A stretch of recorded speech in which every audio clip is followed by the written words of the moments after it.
Vous savez, entre vous et les pauvres, il n'y a aucune différence. Vous savez pourquoi je le dis?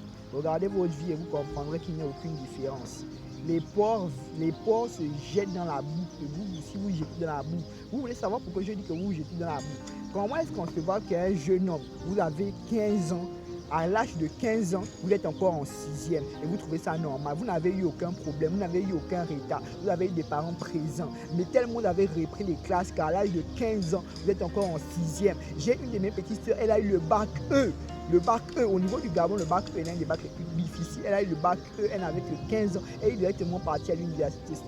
Sinon, elle me rend fière. Brian Malonga étudiant dans le Kassim. Ce soir, j'aimerais parler de l'esprit de sacrifice. Parce que j'ai remarqué que la majorité des gens, l'esprit de sacrifice perpétuel, j'ai remarqué que la majorité des gens se plaisent dans la médiocrité, dans la paresse, dans le laxisme, dans le flegmatisme et dans des choses similaires. Vous devez comprendre que sans l'esprit de sacrifice perpétuel, vous n'irez jamais très loin.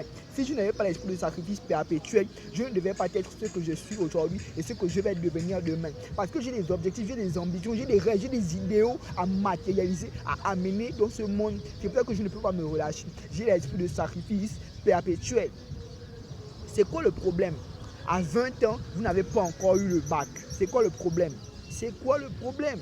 J'ai l'impression que vous ne réfléchissez pas pour vous, qu'il faut que les gens réfléchissent pour vous. Vous devez avoir l'esprit de sacrifice perpétuel. Sans l'esprit de sacrifice perpétuel, vous n'irez nulle part. Un jour, vous allez vous sacrifier, un jour, vous n'allez pas vous sacrifier. Un jour, vous allez avancer, un jour, vous n'allez pas avancer. Vaille que vaille, vous devez avancer. Si vous avez des rêves, si vous avez des ambitions, vous devez vous battre pour réaliser vos rêves, vos ambitions.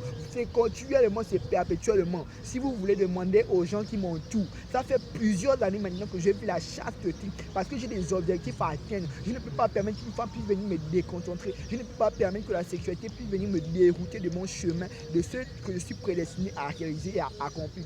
Mais la majorité des gens aujourd'hui, vous ne regardez pas votre vie, vous ne regardez pas l'état du pays, vous ne regardez pas la situation sociale de vos parents, mais vous êtes en train de faire le désordre. C'est inconcevable. Quelqu'un qui se respecte, un jeune qui se respecte à 23 ans, sérieusement, vous êtes encore en seconde.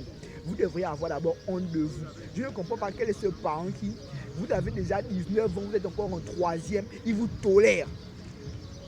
C'est intolérable et c'est impardonnable. Je ne comprends pas qu'est-ce que ça veut dire.